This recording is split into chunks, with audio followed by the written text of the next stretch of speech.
حضرت ابراہیم خواز رحمۃ اللہ علیہ، عرض کر رہا ہوں کہ ایک استاد کا اپنے شاگرد کے ساتھ اور ایک مرید کا اپنے پیر کے ساتھ خدمت کا معاملہ کیسا ہوتا۔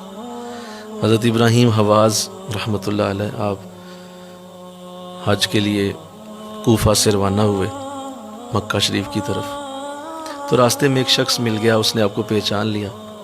اس نے کہا حضور میں چاہتا ہوں کہ یہ سفر بڑا مبارک ہے تو مجھے آپ اپنے ساتھ رکھ لیں، میں بھی آپ کی صحبت اختیار کرنا چاہتا ہوں، آپ کے قریب رہنا چاہتا ہوں، آپ کے پاس رہنا چاہتا ہوں۔ تو آپ نے ارشاد فرمایا بالکل تم ضرور میرے ساتھ رہو، لیکن سفر میں ایک امیر ہوتا ہے اور دوسرا خادم ہوتا ہے، تم کیا بننا پسند کرو گے؟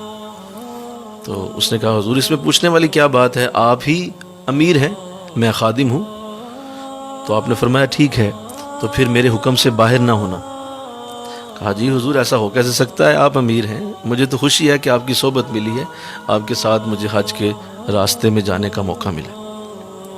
سفر شروع ہوا تو راستے میں ایک جگہ پانی کی ضرورت پڑی، کنواں تلاش کیا گیا، تو یہ بھاگ کے کنویں کی طرف جانے لگا تو آپ نے روک دیا، آپ نے فرمایا خبردار تم بیٹھ جاؤ۔ کہا حضور میں خادم ہوں۔ کہا جب میں نے حکم دیا ہے تو حکم کا درجہ جو ہے وہ ادب سے بڑا ہے۔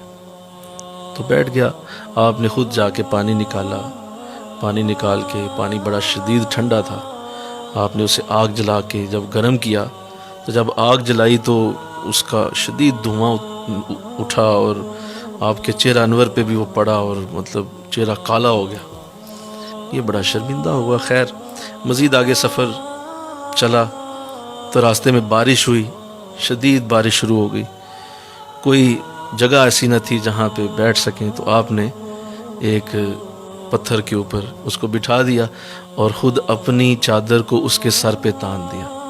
کہا بھائی تم بیٹھے رہو، یہ مرتا کیا نہ کرتا، مسلسل بیٹھا رہا۔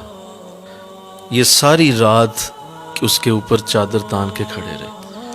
خیر سفر مزید آگے چلا تو ایک جگہ راستے میں کچھ لوگ جو ہیں وہ مسافروں کی خدمت کے لیے کچھ لنگر بانٹ رہے تھے، تو یہ بھاگنے لگا حضرت میں آپ کے لیے بھی لاتا ہوں۔ کہا نہیں تو بیٹھ جا، خود جا کے لائن میں لگ گئے، خود جا کے لائن میں لگ گئے اور اپنے لیے بھی لے کے آئے، اس کے لیے بھی لائے۔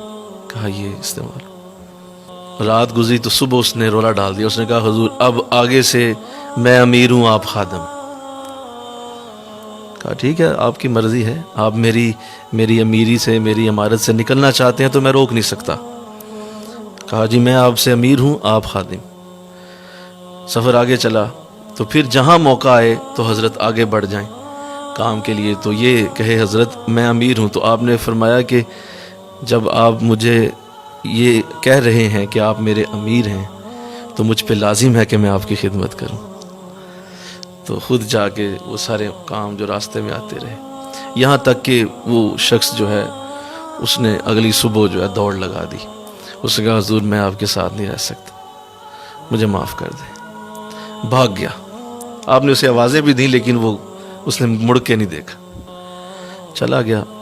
آپ مکہ شریف پہنچے، وہاں جا کے جب مناسک ادا کر رہے ہیں تو منا میں وہ پھر نظر آ گیا۔ آپ اس کے قریب چلے گئے، آپ نے کہا بھائی کیسا ہے تو، تیرے ساتھ کچھ دن گزرے ہیں سفر میں تو بھاگ کیوں گیا؟ کہا حضور میں آپ کے ساتھ نہیں رہ سکتا۔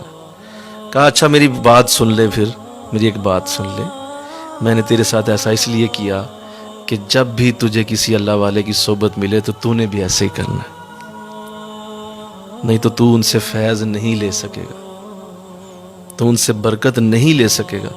یہ خدمت کے بغیر نہیں ملتی، یہ رحمت خدمت کے بغیر نہیں ملتی، اس لیے تجھے سمجھایا کہ ایسا عمل کرنا جب بھی تجھے کسی اللہ والے کا ساتھ ملے۔